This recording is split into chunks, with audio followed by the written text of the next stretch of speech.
Gusto mo bang masaksiyan ng Giant Lantern Festival ngunit malayo ka sa San Fernando, Pampanga? Halika, samahan niyo ako manood. Ang ganda! Sobrang ganda po, hindi ka magsisisi. Tara! What's up mga ka-good vibes? So for today's video ay pumunta tayo sa Lantern Festival located dyan sa Robinson, San Fernando, Pampanga. Kaya kung hindi kayo nakapunta sa Lantern Festival ay sagot namin kayo. Ayan po, at napakarami mga food stall at mga drink stall sa venue, kaya hindi kayo magugutom. Napakarami pong mga nagtitinda. Ayan po yung Kuya Mark, enjoy na enjoy, at sobrang dami po ng tao, parang may concert. Yan po yung tradition na ginagawa dito sa Pampanga, ang Lantern Festival. Kung di po ako nagkakamali sa pagkakadinig ko, 115 years. So 115 years hindi pa po tayo nag-exist na. Pero may Lantern Festival na. So ang Pampanga po ay home for the biggest lantern around the globe. So napakalalaki po niya. Tingnan niyo po yung mga tao, parang langgam lang. Sobrang lalaki po. So ayan po yung mga contestant nila. Nasa 10 po yung participant na barangay. So bibigay po natin, papakita po natin sa inyo yung highlights, at para makita niyo rin po at para nakapanood na rin po kayo sa venue. So God bless po. At dito nga ipatuloy tayo nanood, at in-announce nila yung ibang mga nanalo, at napakarami nilang sponsor. So sobrang dami, hindi ko na matanda. Ang natandaan ko lang is Smart, yung GCash, at saka yung Firefly. Napakarami pa po, pati mga hotels, pati mga restaurants, pati mga coffee shops, napakarami. At napakaganda po ng mga lantern. Hindi ko po alam paano nila ginawa yung, o paano nila dinala yung ganyang kalaki, paano nila in-assemble, pero napakaganda kasi nakaka-amaze po talaga. Lahat po ng mga contestant is meron silang mga unique na mga lantern, tapos meron silang mga background music. So napakahaba po kasi yan. Nag-umpisa sila from 4:30, so halos 10 o'clock na po natapos. So ayan po, makikita ninyo na nag-i-enjoy po kami sa panonood ng mga lantern, kasi nga po sobrang gaganda. Tingnan nyo, satisfying, kasi hindi ka makakita ng ganyan araw-araw. Once a year lang po natin yan makikita, kaya sinamantala natin. At alam ko po yung mga lantern na yun is mag-i-stay hanggang mga Pasko o bagong taon. Hindi lang po ako sigurado sa Robinson. So kung gusto niyo po sila makita, pwede niyo pong bisitahin ang Robinson San Fernando, Pampanga. And we were not sure if he was gonna finish his parole in time, but today is such a miracle indeed, and I think it's really well deserved. I'm so happy for Barangay Talabastayan. At syempre, congratulations, back-to-back win again for the Flores family. Champion, Kuya Arnel Flores, and then second runner-up, Mark Flores for Barangay San Juan. And this year, we have a new team on the top 3.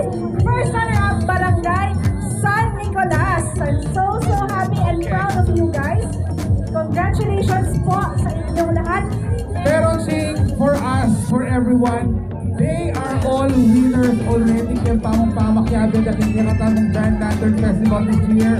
Sinamutongan, pay pagalandore din, obra maestra dore. At dito nga isa-isang nagtagisan ng mga design at saka ng mga parang mga program nila sa mga ilaw nila, sa mga lanterns nila, ang bawat contestant. So pag tinawag nila yung pangalan o yung baryo na kasama na nag-participate is papailawin nila yung kanilang mga lantern. So ayan, sobrang enjoy. Kasi hindi ko na nakita yung una, kasi nga pagdating ko is awarding na halos, kasi galing ako Manila. Pero ayan, sulit pa rin kasi nakita pa rin natin yung kagagandahan ng ating mga lantern. At sigurado po mag-enjoy kayo sa part na to, dahil ito naman po yung part ng fireworks habang nakasindi ang ating mga lanterns. God bless! Merry Christmas, everyone! And thank you so much for the office!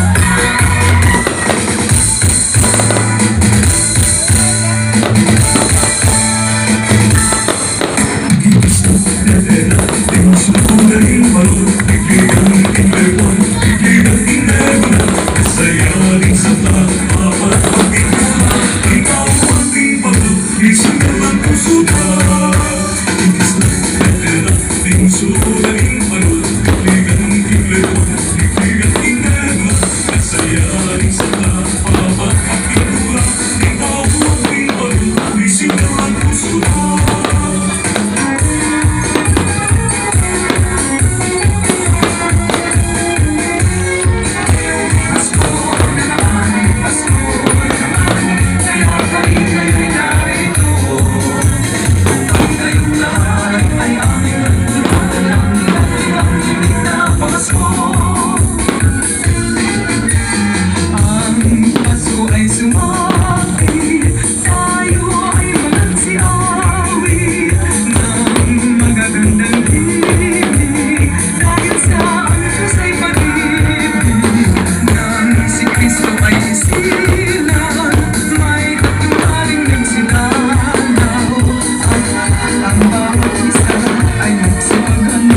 At dito nga po sa part na to ay uwian na kasi po natapos na po yung Lantern Festival, tagisan ng mga lantern at yung fireworks natin. So ayan, sobrang na-enjoy ko po yung visit natin sa Lantern Festival.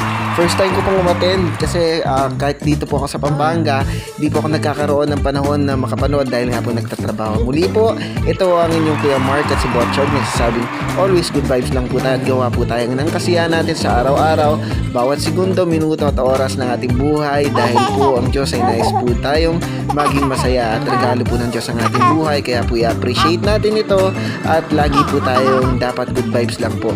Ito po ulit ang inyong Kuya Mark na nagsasabing kung hindi pa po kayo subscribe sa ating Facebook page, pakisubscribe naman po please.